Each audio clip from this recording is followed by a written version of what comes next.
The moving truck hadn't even pulled away when the first storm hit. I'd just carried the last box into my new house, sweat dripping from my forehead, when a sharp knock rattled my front door. I figured maybe it was a neighbor welcoming me. But no, standing there was a woman with a clipboard clutched to her chest, lips pursed so tight it looked painful. "New resident?" she barked without so much as a hello. "Yes," I said, wiping my hands. "Just got in." She shoved a paper in my face. "Violation. Your trash bins are visible from the street." "That's a $50 fine," I blinked. "Excuse me, I literally just moved in 5 minutes ago." Her eyes narrowed behind her oversized sunglasses. "Doesn't matter. HOA rules are HOA rules. And around here, we take them very seriously." That was my official introduction to Karen, the self-appointed queen of the Homeowners Association. I tried to keep calm. If only she knew that the man she was trying to bully was the very person about to oversee her entire HOA board. Because what Karen didn't know was that I wasn't just another homeowner. I was the new regional director for the property management company that governed her precious HOA and that clipboard she clung to like a sword. Soon, I'd be the one holding the real power. Karen wasn't done. After fining me for the bins, she pointed at my driveway. "And that moving truck better be gone within the hour. Overnight parking is prohibited." "Ma'am, they're literally unloading my furniture," I said flatly. "Rules are rules," she snapped, her nose tilting higher. "Oh, and one more thing. Your grass is already looking patchy. HOA requires all residents to maintain lawns at a pristine standard. We issue citations weekly." I almost laughed.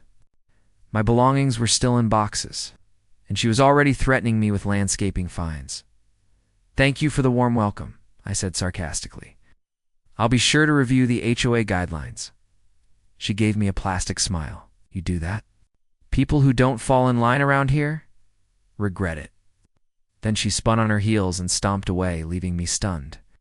5 minutes into living here and I was already enemy number one? But instead of frustration, I felt anticipation. Karen thought she had me under her thumb. She didn't realize she was standing on the edge of her own downfall. Over the next week, I kept quiet. I unpacked, waved politely to neighbors, and played the role of the new guy on the block.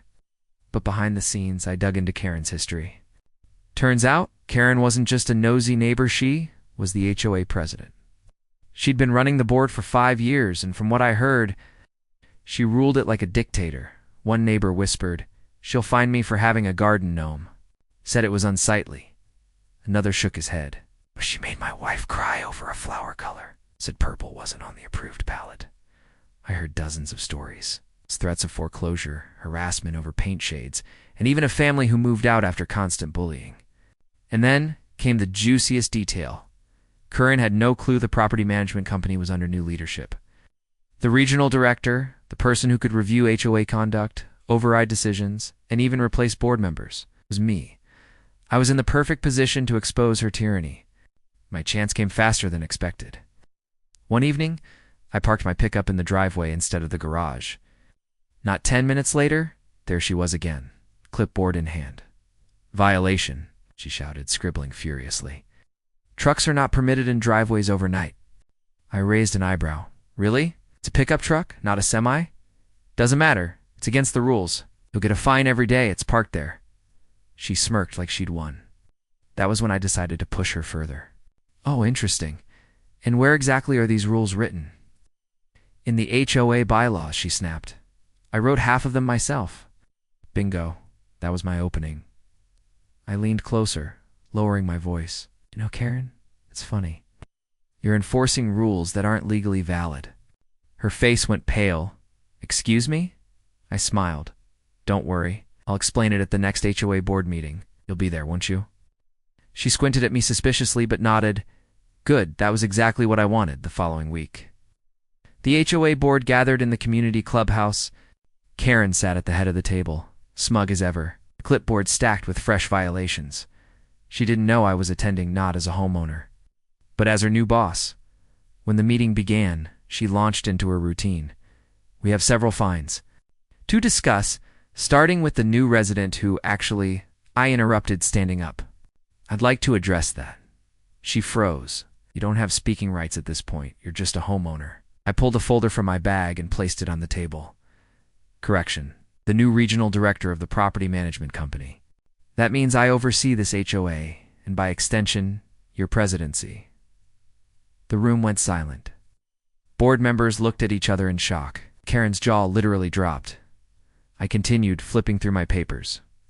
Over the last week, I've documented more than 20 instances of you issuing fines without legal basis.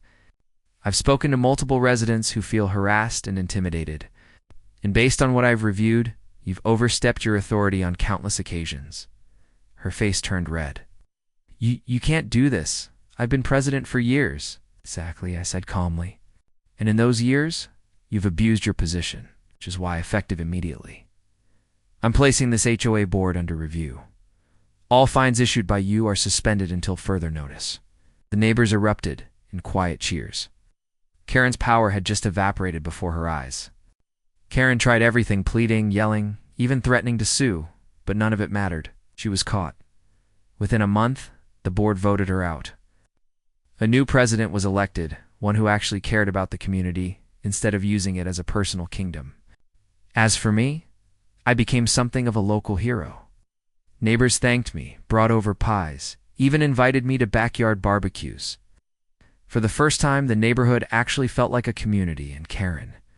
She moved away not long after, unable to handle her loss of power. The clipboard queen had finally been dethroned. Looking back, it's almost funny. Ow. She tried to find me 5 minutes after I moved in, thinking she could bully me like everyone else. She had no idea she was picking a fight with the one person she couldn't touch. It's poetic, really. HOA Karen thought she was the boss. But in the end, she was just another rule breaker brought down by her own arrogance. And me? I finally get to enjoy my front porch without someone shoving a fine in my face. Life in the neighborhood is peaceful now.